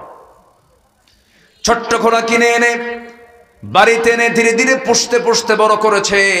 কিন্তু যে ঘাসটা ঘোড়া খায় সেই ঘাসটা হলো রাষ্ট্রের জায়গার ঘাস। কিসের জায়গা? রাষ্ট্রের জায়গার ঘাস। কোনোদিনও ওমর ফারুক কিচ্ছু বললেন না, উনি অপেক্ষায় থাকলেন দেখি ঘোড়াটা বড় হয়ে যাক। ঘোড়া বড় হয়ে গেছে, বিক্রির দিন যেদিন চলে আসছে, ওমর ফারুক রাদিয়াল্লাহু তাআলা আনহু সঙ্গে সঙ্গে করলেন কি, বিক্রি যেদিন করতে গেছে ছেলে, সেদিন তিনি বাড়ি থেকে বের হন নাই। ছেলে যখন ঘোড়া বিক্রি করে যখন বাড়িতে চলে আসছে, ছেলেকে ডাক দিয়ে বলছে, বাবা এইদিকে আসো। ঘোড়া কি করছো? বিক্রি করছি। কত দিয়ে কিনছিল? এত দিয়া। বিক্রি করছো কত দিয়ে? এত দিয়া। লাভ হয়েছে কত? এত টাকা। দয়া করে লাভের টাকাটা নিজের পকেটে না দিয়ে রাষ্ট্রের কোষাগারে জমা দাও, কারণ ঘোড়া তোমার কিন্তু ঘাস খেয়েছে রাষ্ট্রের জায়গা। যেরকম সুবহানাল্লাহ। কিসের তেলাওয়াত করেছেন তারা? কিসের তেলাওয়াত? এটাকে তেলাওয়াত করে তারা ভালো হয়ে গেছেন। আমরা এটাকে তেলাওয়াত করবো, জোরে বলি ইনশাআল্লাহ। অনিয়মিত না নিয়মিত? অনিয়মিত না নিয়মিত? নিয়মিত পড়বো, জোরে বলি ইনশাআল্লাহ। কোরআনে সব কিছু আছে, কোরআনে নাই কি? সবই আছে। একটা ওয়ার্ডও আল্লাহ পাক অতিরিক্ত দেননি বান্দার জন্য। সব ওয়ার্ডে, সব শব্দে, সব বাক্যে বান্দার জন্য উপকার আছে না নাই? আছে। আল্লাহ পাক একটা আয়াতে মশার কথা বলেছেন। কিসের কথা বলেন তো? মশা। মশা কি করে? কামড়ায় না? কামড়ায় না। কামড়ালে মশার বংশ বিস্তারও হয় না। দেখেন আল্লাহর কি লীলা খেলা। মশা যদি না কামড়ায় মানুষকে, ওর বংশ হয় না। মানুষের রক্তে আছে প্রোটিন, ওই প্রোটিন থেকেই মশার উৎপন্ন হয়, মশার মানে জন্মহার বাড়ে, ওর প্রজনন হয়। সম্মানিত ভাইয়েরা, তো এই মশার ব্যাপারে আল্লাহ পাক কোরআন শরীফে কথা বলেছেন। তো কাফেররা বলল, মাযা আরাদাল্লাহু বিহাযা মাসালা ইউদিল্লু বিহি কাসীরা ওয়া ইয়াহদি বিহি কাসীরা। তো বলা হলো, তোমার আল্লাহ কেমন আল্লাহ যে কোরআনের মতো কিতাবে আবার মশার উদাহরণ দেওয়ার কি দরকার? আচ্ছা বলেন তো, আমরা মশাকে ভয় পাই না মশা আমাকে ভয় পায়? হ্যাঁ, মশারি টাঙ্গায় কে? মশা টাঙ্গায় মশারি? মশারি টাঙ্গায় কে বলেন? মানুষ। তার কে ভয় পাইল? তাহলে মশা কি ছোট কিছু? মানুষের মতো একটা মখলুক শ্রেষ্ঠ জীব মানুষ মশাকে ভয় পায় আর জেলখানায় ঢোকে রাত্রেবেলা। মশারি একটা জেলখানার মতো, সেই জেলখানার চতুর্দিকে যেরকম পাহারা থাকে, একদম চতুর্দিকে ঢাকানো থাকে যেন আসামি যেন না বের হতে পারে, ঠিক তেমনি বান্দা যখন ঘুমায় মশা থেকে বাঁচার জন্য চতুর্দিকে মশারি দিয়ে আবার তলে গুজায় গুজা দিয়ে আবার ব্যাট একখান হাতে নিয়ে দেখে আছে কিনা, কি ঠিক না, যুদ্ধ করে এরপরে শুয়ে পড়ে। মশা ছোটখাটো কিছু না, মশার কামড়ে মানুষ মরে, ডেঙ্গু, অতপঙ্গু, চিকনগুনিয়া, কত কি হয়। দেখেন মশার কথা আল্লাহ পাক কত আগে বলে দিয়েছেন। এই মশা থেকে 4টা শিক্ষা আছে। নাম্বার 1, মশা যত বেশি রক্ত খায় ওর হায়াত কমে না বাড়ে? আসতে বলে, হায়াত কমে না বাড়ে? তাহলে বেশি খেলে পরে হায়াত কি হয়? কমে, মানে ওর তাড়াতাড়ি মরণ চলে আসে। এই 16 বছর যারা ছিল তারা কম খাইছে না বেশি খাইছে? আসতে, তাহলে উদাহরণ মিল আছে, তাহলে মেসাল ঠিক আছে কিনা বলেন? তাহলে বেশি খাইলে তাড়াতাড়ি কি হয়? মরে। প্রথম, বেশি খাবেন শেষ, মশার মতো শেষ। নাম্বার 2, কম খাওয়া খাইছে, হাই রে হায়। প্রবাসীরা রেমিটেন্স গুলো পাঠায়, আর সেই রেমিটেন্স গুলো আবার বাইরে পাঠায়, ওরা পাচার করে। ওরা যারা দেশ থেকে টাকা পাচার করে তারা স্বাধীনতার শত্রু, এই দেশের শত্রু, জাতির শত্রু তারা, ঠিক কিনা? এই প্রবাসীরা কি কষ্টগুলো করে, আল্লাহু আকবার। কোন এলেম কালাম না, অশিক্ষিত মানুষ প্রবাসীরা, লক্ষ লক্ষ প্রবাসী। উত্তরবঙ্গে প্রবাসী কম, উত্তরবঙ্গের মানুষ একটু কম যায়, এরা বেশি বেশি জমি আছে তো, আর বাবার সম্পত্তি কিছু আছে, বাড়ি থেকে বের হয় না। ঢাকার দিকে যেতে নিলে কান্দে, বিদেশে যাবে কখন। কিন্তু ওই যে নোয়াখালী, কুমিল্লা, গ্রেটার যে চট্টগ্রাম বিভাগ, ঢাকা বিভাগের মানুষগুলো, সিলেট তো সেকেন্ড লন্ডন বলা যায়, সব বাইরে থাকে। ওরা দেশকে কত দূর আগায় দিয়েছে রেমিটেন্স যোদ্ধারা। শেষ পর্যন্ত আমাদের এক মন্ত্রী ছিল পলক মিয়া, কি নাম? পলক মিয়া হাত জোর করে কয় দয়া করে রেমিটেন্স পাঠান। বললো না? ওদের অবদানও কিন্তু কম না। ওই প্রবাসীরা কিন্তু অনেক অবদান রেখেছে এই আন্দোলনে, ঠিক কিনা বলেন? জিরো গ্রাউন্ডে চলে এসেছিল। সম্মানিত বন্ধুগণ, তাহলে প্রবাসীরা অশিক্ষিত, শ্রমিক অশিক্ষিত, কৃষক অশিক্ষিত, অশিক্ষিত হওয়ার পর দেশ থেকে তারা আগায় দিয়েছে। কিন্তু কলমের খোঁজা দিয়া শিক্ষিত নামের কলঙ্কগুলো দেশ থেকে টাকা পাচার করেছে। অতএব ওই শিক্ষা নয়। আজকে একটা প্রশ্ন করবো আমি, এখানে চেয়ারম্যান মহোদয় আছে, আপনারা বলুন তো, আজকে তালাকের পরিমাণ বেড়েছে অশিক্ষিত মহলে না শিক্ষিত মহলে? বলেন, তাহলে শিক্ষার মধ্যে ভেজাল আছে না নাই? শিক্ষার মধ্যে ভেজাল আছে না নাই? ভেজাল মুক্ত শিক্ষা নীতি আমরা চালু করবো ইনশাআল্লাহ। বলেন, আমরা দেখতে চাই প্রত্যেক সিলেবাসে কোরআনটাকে বাধ্যতামূলক করতে হবে। ইন্নাল্লাযীনা ইয়াতলুনা কিতাবাল্লাহ, নাম্বার 1 হচ্ছে আল্লাহর কালামের তেলাওয়াত যখন যারা করবে তখন তাদের সেই কাজে কোনো লস নাই। আমাকে শেষ করতে হচ্ছে, শেষ করে দিই নাকি? চালাবো? শাহজাহানপুরের মানুষ শিক্ষিত মানুষ তো, আলহামদুলিল্লাহ, অনেক ভালো মানুষ আপনারা, বলি আলহামদুলিল্লাহ। জি, আরো 2টা পয়েন্ট কিন্তু বাদ আছে, শুনতে রাজি আছেন তো সবাই আপনারা? বলি কি বসেন, এটাও জেল খাটছে তো? হ্যাঁ, এবারও খাটছে। ছিলেন আমাদের সাথে একই বিছনে, এক বিছনে আছে। কি যে অবস্থা! কিছু কিছু লোকের আবার একটু মন দুর্বল তো, বউ আসলে খেলে কান্দে। জেলখানায় বউ যায় আর দেখে চোখ লাল টকটকা বানায় আসে, ভাই কি হয়েছে? ভাই আর ভালো লাগে না। কি কথা বোঝেন নাই? এই যে লোকের যে কান্নাগুলো, যাচ্ছেন? আচ্ছা জি, আচ্ছা জি, ইনশাআল্লাহ। জি হ্যাঁ, একসাথে তো, এবারও মিস নাই। আল্লাহ তুমি এই জলজান্ত মানে নব্য ফেরাউন থেকে যাদেরকে মুক্ত করেছো, আলহামদুলিল্লাহ বলেন। যারা বলি আলহামদুলিল্লাহ। ফেরাউন বেঁচে ছিল 1600 বছর। ফেরাউন বেঁচে ছিল কত বছর? 1600 বছর। আর এরা বেঁচে ছিল হলো 16 বছর। দেখছেন সংখ্যার যে মিল কেমনে হলো বুঝলাম না। চরিত্রে মিলও তো আছে, চরিত্রে মিলও আছে। ফেরাউনের একটাই নেশা ছিল, ক্ষমতা ছাড়া যাবে না। এদের নেশা কি ছিল? ক্ষমতা ছাড়া যাবে না। জনগণ চাক আর না চাক আমাকে ক্ষমতায় থাকতেই হবে। 41 সাল হ্যাঁ দিয়ে দিয়েছিল। ওরা মালাকুল মউত থেকে হায়াত বাড়ায় নিছিল। সম্মানিত ভাইয়েরা, এত সুন্দর আন্তরিকতা নিয়ে কোরআন শুনছেন আপনারা, আমি খুবই খুশি, আলহামদুলিল্লাহ বলেন। এই মাহফিল আবারও হবে আগামী বছর, সবাই চান না ইনশাআল্লাহ? জোরে বলি ইনশাআল্লাহ। আল্লাহ কবুল করুন, আল্লাহ কবুল করুন। সম্মানিত ভাইরা, নাম্বার 2-এ চলে আসি। এ পর্যন্ত আমরা শুনলাম 1 নাম্বার কাজে কোনো লস নাই, আরো 2টা কাজ। 1 নাম্বার হচ্ছে আমরা আল্লাহর কালামকে তেলাওয়াত করব। সবাইকে রাজি আছেন? নামাজ বাদ দিয়া, হ্যাঁ নামাজ পড়বেন সবাই। কয় ওয়াক্ত নামাজ? কারা কারা পড়বেন একটু হাত তুলে দেখেন দেখি।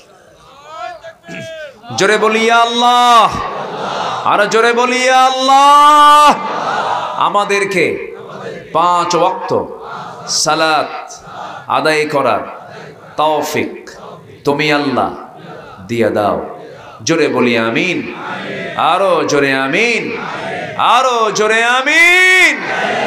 হাত নামান। এতগুলো মানুষ যদি নামাজি হয় আর কোনো টেনশন আছে? আমরা নামাজ পড়বো, সবাই হাত তুলেছি তো ইনশাআল্লাহ। যা করেছি একটু বাবার দিকে তাকান, দাদার দিকে তাকান, নানার দিকে তাকান, নিজের বয়সী বন্ধুর দিকে তাকান। আপনার বয়সী বহু বন্ধু আজকে কবরে, ঠিক কিনা বলেন? আপনার বয়সী বহু লোক কবরে আছে না নাই? আপনার বন্ধুর দিকে তাকান না ভাই, একটু আপনার বন্ধুর চিন্তা করেন একটু। আমার বন্ধু আজকে কবরে, আমি দুনিয়াতে আছি, এটা আমার বোনাস। আমার এক বন্ধু নাম জিয়াউর রহমান, দুপচাচিয়া বাড়ি, সুন্দর তেলাওয়াত করতো। আমি জানি না যে সে মারা গেছে, নাম্বারটা আছে। আমি নাম্বারে ফোন দিলাম, ফোন দেওয়া মাত্রই ফোনটা রিসিভ হয়েই বললাম, বন্ধু জিয়া তুমি কেমন আছো? হঠাৎ করে দেখে মহিলার কণ্ঠ, সালাম উত্তর দিয়ে বলে, জিয়া তো নাই, জিয়া কবরস্থানে আছে। কি বলবেন আপনি বলে? এটাই তো জীবন। যখন তখন দুনিয়া থেকে বিদায় নিয়ে নেব। প্রত্যেক দিন রাস্তায় কত দুর্ঘটনা ঘটে, বিছানায় মানুষ মারা যায়। আমি আপনি কখন মারা যাব তার কোনো গ্যারান্টি আছে? তার কোনো গ্যারান্টি আছে? আমরা দুনিয়া থেকে বিদায় নেব যখন তখন। এজন্য অন্তত নামাজ যেন কারো কাজা না হয়। সবাইকে রাজি আছেন না ইনশাল্লাহ ভাই? নামাজ কয় ওয়াক্ত পড়বো বলেন তো? কয় ওয়াক্ত? 5 ওয়াক্ত। সাথে আরেকটা ওয়াক্তের কথা বলেছি, আকাশে চলে আসেন। সেটা কি বলেন? আজকে থেকে তাহাজ্জুদটা রেগুলার করব আমরা। আমি যেদিন থেকে এই হাদিসটা আমি গভীরভাবে নিয়েছি, ব্যক্তিগত আমলের কথা বলতে হয় না, আমি চেষ্টা করি অন্তত 2 রাকাত নামাজ, 4 রাকাত নামাজ শেষ রাতে পড়া। কারণ আল্লাহ নিজে অফার দিচ্ছেন, বান্দা আমি তোকে মাফ করবই। আমি আকাশে চলে আসি। আল্লাহু আকবার বলেন। সবাই কি নামাজ পড়তে রাজি আছে না ইনশাআল্লাহ? আচ্ছা, বউ যদি নামাজ না পড়ে কি করবেন বলেন? বলেন। একজনকে তালাক দেব, আরেকজনকে পিটাবো, এটা কোনো ভাষা হলো কন্ত? এ তো দেখতেছে মার্ডার কেস।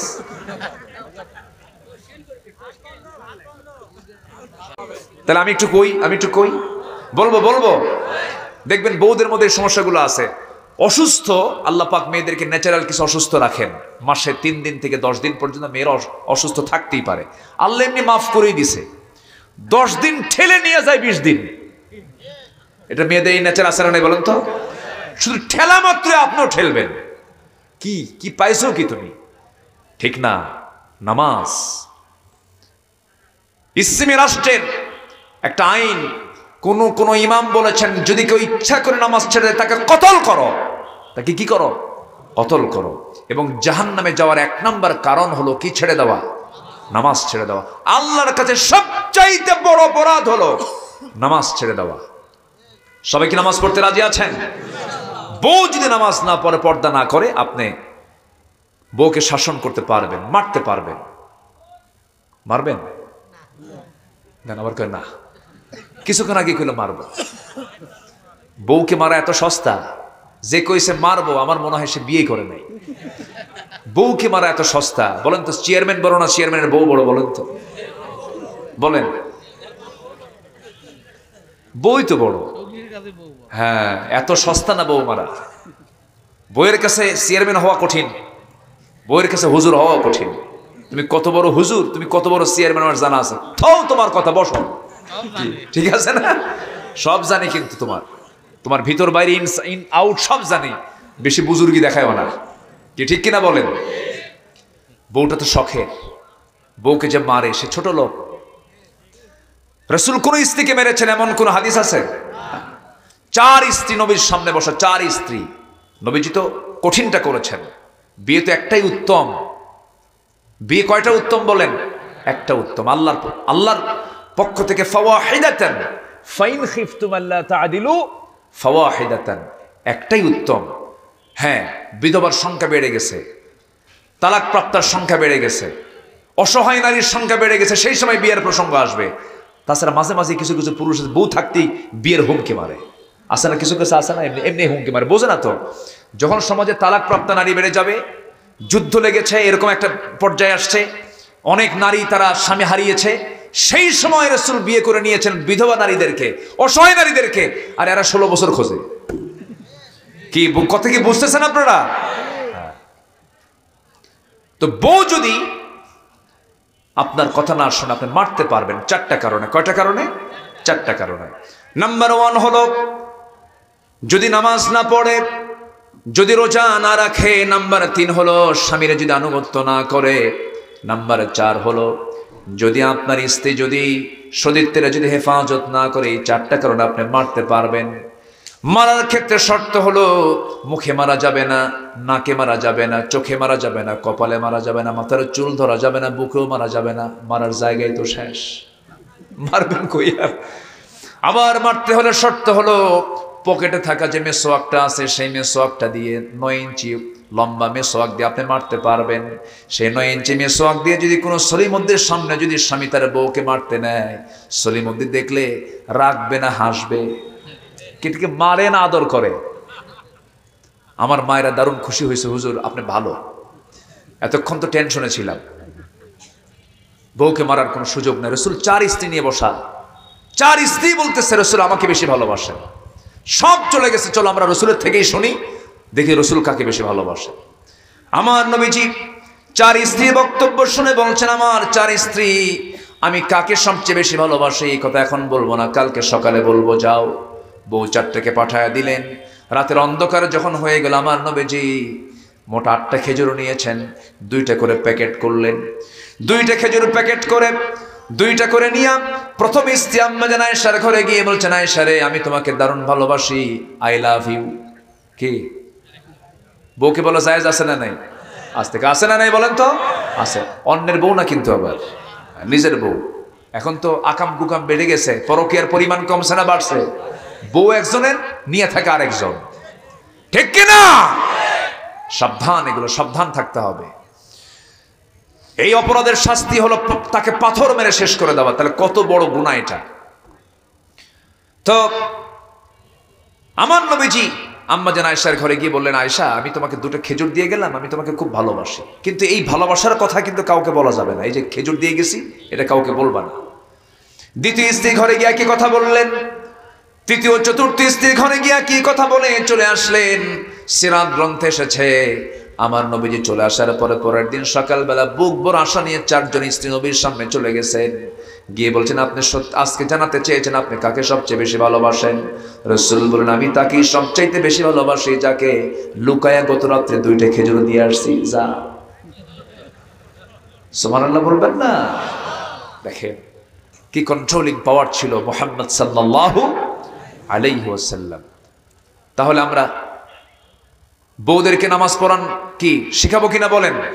সন্তান দরকার আছে না নাই? স্কুলের জন্য চাপ যা দেব, নামাজের জন্য চাপ তার চেয়ে কম হবে না বেশি হবে? মাদ্রাসায় যতটুকু চাপ দেব মাদ্রাসায় যাওয়ার জন্য, তার চেয়ে মসজিদের চাপ কম হবে না বেশি হবে? বেশি হবে। শিক্ষার গুরুত্ব আছে, নামাজের গুরুত্ব তার চেয়ে বেশি। নামাজ এটা একটা গুরুত্বপূর্ণ কাজ। আমরা নামাজ ভিত্তিক পরিবার গড়ে তুলবো, জোরে বলি ইনশাআল্লাহ। নাম্বার 2, আল্লাহ বলছেন ওয়াকামুস সালাহ, যারা নামাজ কায়েম করবে তাদের কোনো লস নাই। জোরে কান আল্লাহু আকবার। শুধু মিলাই দিচ্ছি, সময় তো কম। সম্মানিত বন্ধুগণ, সম্মানিত ভাইয়েরা, নামাজ যারা কায়েম করবে তাদের কোনো লস নাই। নাম্বার 3 হলো ওয়ানফাকু মিম্মা রাযাকনাহুম সিররাও ওয়া আলানিয়াতান ইয়ারজুনা তিজারাতান লান তাবুর। নাম্বার 3 হলো যারা আমার পথে খরচ করবে গোপনে প্রকাশ্যে, ডান হাত দিয়ে দান করবে, বাম হাত জানবে না, বাম হাত দেবে, ডান হাত জানবে না, ওই সমস্ত বান্দাগুলোকে আমি আল্লাহ আমার আরশ আজিমের মেহমান বানায়া নেব, আমার আরশ আজিমের ছায়ায় জায়গা দিয়ে দেব। মা তুনফিকু বিয়ামিনি, ডান হাত দেবে, বাম হাত জানবে না, বাম হাত দেবে, ডান হাত জানবে না, এমন দানবীর খেলা রাব্বুল আলামিন এই 7 আকাশের উপরে আরশ আজিমের মেহমান তাকে আরশ আজিমের ছায়া থেকে জায়গা দিয়ে দিবেন। এই জন্য আমরা আজকে 1 নাম্বার শিখলাম, কোরআনটাকে সুন্দর করে পড়বো, জানবো, শিখবো, আমল করবো, মানবো, প্রতিষ্ঠা করব। নাম্বার 2 হলো নামাজ কায়েম, নামাজ নিজে পড়বো, নামাজ কায়েমের সংগ্রাম করব। নাম্বার 3 হলো আল্লাহর পথে আমরা ব্যয় করব গোপনে প্রকাশ্যে। আল্লাহ বলছেন সেই ব্যবসায় তাদের কোনোদিন লস হবে না। জোরে বলি সুবহানাল্লাহ। আল্লাহ সবাইকে আমল করার তৌফিক দান করুন। মশা থেকে কয়েকটা শিক্ষার কথা বলেছিলাম, শেষ করেছি আমি? শেষ কিন্তু করিনি। তাহলে মশা বেশি খাইলে কি হয়? মরে। নাম্বার 2, মন তো চাচ্ছে আরো কথা বলি কিন্তু পারতেছি না। দেখছেন কি সুন্দর করে কয় না? খুব সুন্দর। আপনারা বলি আলহামদুলিল্লাহ। জি, আপনারা তো শাহজাহান না সবাই? কেউ তো এখানে মানে প্রজা টোজা নাই, সবাই শাহজাহান, জাহানের বাদশাহ। আল্লাহু আকবার বলে। জি, তাহলে এই এলাকায় কোনো প্রজা টোজা নাই না, সবাই রাজা। আলহামদুলিল্লাহ। তো মশা নাম্বার 2 হচ্ছে, মশা যে কামড়ায় আমাদের, এটা কি পুরুষ মশা কামড়ায় না মহিলা মশা কামড়ায়? খালি মহিলা কইেন না, তাহলে তো বিপদ হয়ে যাবে। আবার বাড়িতে মহিলা আছে না, মহিলা মশা কামড়ায়। কি মহিলা? মশা কামড়ায়। আল্লাহ তাআলা ইন্নাল্লাহা লা ইস্তাহি আন ইয়াদরিবা মাসালাম মা বাউদাতান, আল্লাহ পাক ইস্তি মশার কথাই বলেছেন। কোরআন কত সায়েন্স! আল্লাহু আকবার বলেন। 1500 বছর আগে আল্লাহ পাক মশার কথা বললেন, তাই ইস্তি মশার কথাই বললেন। আল্লাহু আকবার। আচ্ছা, নাম্বার 3, এই মশা ছোট চোখে দেখার কোনো সুযোগই নাই। এই মশা রাতের বেলা, আপনি শীতের রাতে শুয়ে পড়তেছেন, দেখতেছেন মশা কোথাও নাই। শুয়ে পড়া মাত্রই অন্ধকার রাত্রিতে আপনি চোখে দেখেন না, আপনি মানুষ, কিন্তু ও ঠিকই কিন্তু চোখে দেখে 2-1টা মশা কোথাও লুকানো ছিল, আপনাকে ধরে ফেলছে। একদম কানের কাছে এসে সারেগামা পাদানিসা, কি ঠিক কিনা বলেন, শুরু করে দিছে। আপনার ঘুম শেষ। বিজ্ঞান বলতেছে প্রত্যেকটা মশার ভিতরে আল্লাহ তাআলা এমন সেন্সর বোর্ড দিয়ে দিয়েছে যে 75 ফুট দূর থেকেও সে বুঝতে পারে যে এখানে কোন শরীর মধ্যে শুয়ে আছে। আল্লাহু আকবার বলেন। আবার এসে যখন বসে টের পাওয়া যায়, মশা যে খায় টের পাওয়া যায়, রক্ত খাওয়ার সময় কিন্তু টের পাওয়া যায়। তাহলে কি করে সে? ওই যেটুকু অংশে বসে ওইটুকু অংশে আগে অবশ করে নেয়। এটাকে কি বলে মেডিকেল ভাষায়? হ্যাঁ, এনেস্থেশিয়া। এই তো এখানে ডাক্তাররা আছে, এনেস্থেশিয়া বলে। এনেস্থেশিয়া করে, ওটাকে অবশ করে, এরপর সেই জায়গায় হুলটা ফুটায় দেয় যে তুই আমারে ধরবি, আমার লাইফ সিকিউরিটি নেই, আমার তো জীবনের নিরাপত্তা আছে, তোর অবশ না করলে তুই তো তোর হাতে পড়ে আমি মরে যাব, অতএব আগে তোরে কাবু করি। কি করে? অন্ধকারে সুন্দর করে আগে এনেস্থেশিয়া করে, অবশ করে, এরপরে তার হুলটা ফুটায় দিয়া ওর পরিমাণ মতো খেয়ে চলে যায়। এরপরে দেখে যে ফুলে টুলে উঠছে, গেল কই, আর খুঁজে পাচ্ছেন না আপনি। আল্লাহু আকবার বলবেন না? যেরকম আল্লাহু আকবার। আচ্ছা, এই যে মশাটা আপনার কানের কাছে এসে গুনগুন গুনগুন আওয়াজ করতেছে, এই আওয়াজটা কিন্তু তার মুখ থেকে বের হয় না, পাখার আওয়াজে বের হয়। পাখাটা নড়ায়, পাখাটা ঝাপটান মারে। বিজ্ঞান বলতেছে প্রতি সেকেন্ডে 2টা পাখা মশা প্রতি সেকেন্ডে নড়ানোর পরিমাণ হলো 500 থেকে 600 বার। গোটা পৃথিবীর আজ পর্যন্ত কোনো মেশিন আবিষ্কার হয় নাই যে মশার চাইতে দ্রুত গতিতে তারা পাখা নড়াতে পারে। জোরে বলি আল্লাহু আকবার। ইন্নাল্লাহা লা ইস্তাহি আন ইয়াদরিবা মাসালাম মা বাউদাতান। আল্লাহু আকবার। নাম্বার 4, নমরুদ মরছে কার কামড় খায়া? বলেন কার কামড় খায়া? বলেন মশার। তাহলে উদাহরণ কি ঠিক আছে না ঠিক আছে? ঠিক আছে। এরকম করে আল্লাহ তাআলা কোরআন যা বলেছেন আমার আপনার কল্যাণের জন্য বলেছেন। আসুন আমরা কোরআনটাকে তেলাওয়াত করি, কোরআনটাকে মানি, কোরআন অনুযায়ী সমাজ, ব্যক্তি, পরিবার, রাষ্ট্র গড়ার জন্য আমরা পরিকল্পনা নেই। এই আশাবাদ কামনা করে আমি আমার কথা এখানে শেষ করছি। আমি দোয়া করব না এখন, কারণ আলোচনা করবেন, কথা বলবেন। কি ও আমাকে বলবেন না? এটা আগেই তো বলা দরকার ছিল। জি আলহামদুলিল্লাহ। কেউ উঠবেন না, কিন্তু আমি খুব খুশি যে একটা লোক নড়েন নাই। আমাকে মহব্বত করেছেন, কোরআনকে মহব্বত করেছেন। সবাই বসে থাকুন। তো একটু আমার পক্ষ থেকে আমি যদি আপনাদের কাছে, মাহফিল কমিটি আমাকে বলেছেন, যদি আপনাদের কাছে যদি কিছু চাদর ব্যাগ যায়, রাগ করবেন না দিবেন? রাগ করবেন? সবাই দেব। হাতে তো কিছু আছে, কেউ তার ব্যাংকের টাকা জমার জন্য আসে নাই, যা আছে অন্তত মানে আমরা অন্তত একটা নোট একটু বুঝে শুনে আমরা দেব। আমরা কার কার হাতে দেব বলেন তো? আল্লাহর হাতে দেব। একটু চিন্তা করে দেব, যেহেতু এই দানটা আল্লাহ হাতে নিচ্ছেন, এই চিন্তা মাথায় নিয়ে একটু ব্যাগ যাবে। নিয়ত করবেন আগে যে আমি এই নিয়ত দিচ্ছি। কবুল করবেন কে? আল্লাহ তাআলা। ব্যাগ যাচ্ছে, যে যা পারে আমরা সবাই দেব। জিকির করেন সুবহানাল্লাহ আলহামদুলিল্লাহ, আরো জোরে লা ইলাহা সুবহানাল্লাহ।